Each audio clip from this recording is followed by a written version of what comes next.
Right, man in boxing, led the Flair Cops. Shout out to Goodfellas Sports TV. Woo! Don't forget to check out our sponsor, The Health Blaze, at thehealthblaze.com. 100% all natural products from lotions, soaps, foot soaks, bath bombs, and much, much more. Use the promo code Goodfella1Boxing. Tell them your boy CJ Goodfella sent you. Get 18% off. We out. All right, so y'all king, y'all everything. Errol Spence says that he's Mama gonna knock Pacquiao. Said knock Pacquiao out. I'm gonna knock Pacquiao out. He said he gonna knock Pacquiao out. Now he's made these promises before versus super duper Sean Porter, and he did drop Sean Porter. He didn't really. I mean, he just caught Sean Porter punching between his punches. He shot with the shot he didn't see coming. He said, I think he's going off to become president of the Philippines, something or something like that. Spence said, perhaps hinting at the 42-year-old Pacquiao plans for what's in store after the summer showdown. I expect the same Manny Pacquiao that we get every time. He'll come to fight. I'll definitely come to fight. I'll be a lot stronger physically than my previous fight. Unanimous decision over Danny Garcia. If Pacquiao is looking at the tape of the Garcia fight, he should be looking at the Algieri, Lamont Peterson, and Kell Brook fight. If he's looking at the last fight, he looked for weaknesses, he's going to be in trouble. I don't know where he said that. Hold on. I definitely passed it. But he said, hold on. He's trying to prepare my body for training camp mode and do my best that I can to get into the best shape that I can, be as strong as I can to knock out Pacquiao and send him off in retirement. So he said, I mean, it is what it is. He supposed to want to go in and knock him out. Naysayers gonna say he did knock out Mikey Garcia. He didn't knock out Danny Garcia. Okay, they gonna say that he ain't had a knockout since 2018 versus Carlos Ocampo. Didn't knock out Lil Mikey. Didn't knock out Sean Porter. Didn't knock out Danny Garcia. Didn't drop Danny Garcia. But Danny Garcia don't get reckless like Sean Porter. But overall, it is what it is, man. I expect the opportunity to beat her, but I don't see Errol. Even when Errol was knocking guys out, he never got reckless. He never compromised his technique for aggressiveness. So Errol is very fundamental, very technically sound. He listened to his corner. They don't take a lot of unnecessary chances. They don't take a lot of chances. Everything is calculated. Everything is premeditated. Everything is accurate. Everything is crisp. Everything is good. So I mean, I don't really look for him to get the knockout. Excuse me. But if Pacquiao is slipping, he coming in there as an old man. I expect Errol to knock him out. But I mean, we'll see. He back with Blu-ray. Blu-ray said when they, he first signed up with Errol that, you trying to mean you're going to stop everybody. So, he ain't been with Blu-ray for the last few fights. And obviously for somebody of his caliber and his age, being young, to swallow their pride and go back to him and bury the hatchet, he need Blu-ray. Especially if he about to jump up and weight. So being back with Blu-ray should give him and give us some confidence that he can't knock out Pacquiao. But then he said he should be looking at Pop Peterson, Chris Algieri fight.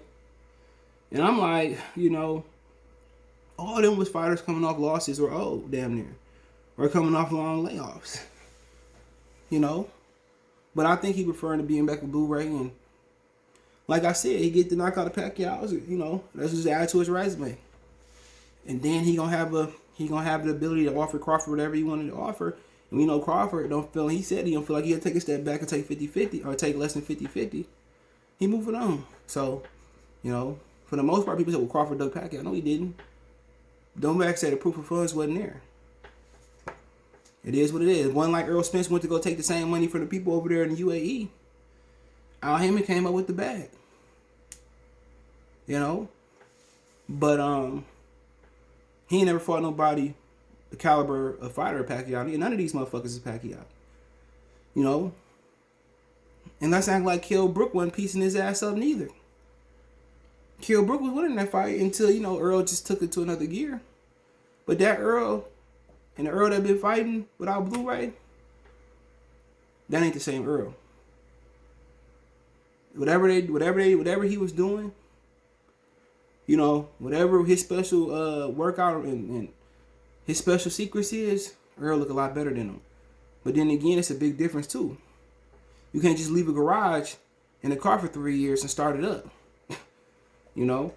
And since he last fought with him, it been a few fights. You know, one training camp, you know, especially with him being drained at the weight, you could tell. He having issues making the weight. He's not gonna say it, but he having issues making the weight. You know? And Pacquiao must feel very confident not to put restrictions on him. He put restrictions on the Cotto that got beat down by Margarito. You know, he put restrictions on Margarito and fight him at 150, Oscar De La Hoya. For him to not fight Errol Spence with no restrictions. And Errol Spence also say they doing VADA. When you get there, Pacquiao must feel very, very confident. And Errol Spence is very beatable, bro. And I know how Pacquiao gonna beat him. Just the question is, can Pacquiao get past the stick? That's the question. If Pacquiao can't get past the stick, if he don't get knocked out, he gonna get beat up into retirement. If he don't take away Errol, people say, well, he got to do what Sean did. Him and Sean are totally different fighters. Sean is reckless. Pacquiao don't fight reckless no more. Sean is more fluid and more slick than him. He can't go in there and do the same thing Sean did. They don't throw the same punches. Sean throw overhand hooks, put his head down. Shit, Pacquiao feint, move his head off the line, come in. It's just a totally different thing. You gotta keep your hands in chin tuck versus Sean Porter for them overhand, them hooks and them overhands he throw. So you gotta sit there and catch that shit, you know. With Pacquiao, you don't want to sit there like that because Pacquiao gonna with Pacquiao, you wanna, for Earl, you wanna put that long right jab out. You know, when the Pacquiao get past that jab, and just like Sean Porter did, take that jab away, he gonna have a world of trouble. I don't care what type of fitness he in. I don't care whatever sit-ups and push-ups he doing. He gonna have a world of trouble if he take away that jab. But he can't take the jab. He can't take the jab the way he can't take the jab the same way Sean did. Because Sean do it, Sean is a fighter like no other. So, like I said before, either he gonna have to feint until he can feint to take the jab away, you know, and have Earl like this and just run combinations on Earl, you know. But I tell you this, if Earl doing anything but moving forward, it's a bad sign. Unless he got the fight in the back. So Pacquiao is a very, very special fighter. But I just think Earl length, his height being back with Blu-ray is too much for him. You know, I think it's too much. And of course, Pacquiao was a +4, 300. That's a great bet, just in case. But that jab that he packing is going to be a problem. And once he get past the jab, and then he got a hook, he got a body shot, see if he going to bully him. Pacquiao going in retirement, I believe. You know, it's just too big of a fighter. No advantage, no weight advantage, no none of that. Versus him. So it'll be interesting. But if Pacquiao win, they're gonna talk about him being one of the greatest fighters of all time, top 5 up there with Roberto Duran, Sugar Ray Robinson, Henry Armstrong, Muhammad Ali, you know, Marvin Hagler, you know, Roy Jones Jr. You know, people got their opinion. People got their. But my favorite fight, my best fighter of all time is Sugar Ray Robinson, Muhammad Ali. No order after this. Marvin Hagler, Roberto Duran should be up there. Sugar Ray Leonard should be up there. Henry Armstrong should be up there. It's a lot of great fighters, man. But he said they are taking VADA, though. He said that boy taking that VADA. He said they are taking VADA testing. They have to fight have to be VADA testing. He said fight to have VADA testing. So, okay. And a lot of people say Earl didn't take no VADA. And that's, remember people saying, you know, why did Timothy Bradley duck him? Remember, Earl didn't sign up for VADA. And he got dropped out the WBC rankings. People forget that, but like I said before, he said he did USADA and VADA. He said he been doing USADA, so all of them fall under WADA. So I mean, I don't think it's no big deal, but he better test Manny Pacquiao. If you don't test Pacquiao, it's gonna be trouble. So they could say it's testing, but if it ain't no testing, you know, he gonna be in the world of trouble with that. Let me know what you guys think. Don't forget me on Twitter, Facebook, Instagram, all my social media links description. You can reach out anytime you feel like it. Twitter, Facebook, Instagram, Facebook group link, all in the description. If you want to advertise your business channel, video request, chop it up, my links there. Want to make a financial donation, Cash App CJGood313, that's in the description. PayPal link there as well too. That's where to donate, share the video. Appreciate the love, support. Check the boxing news and welterweight playlist out.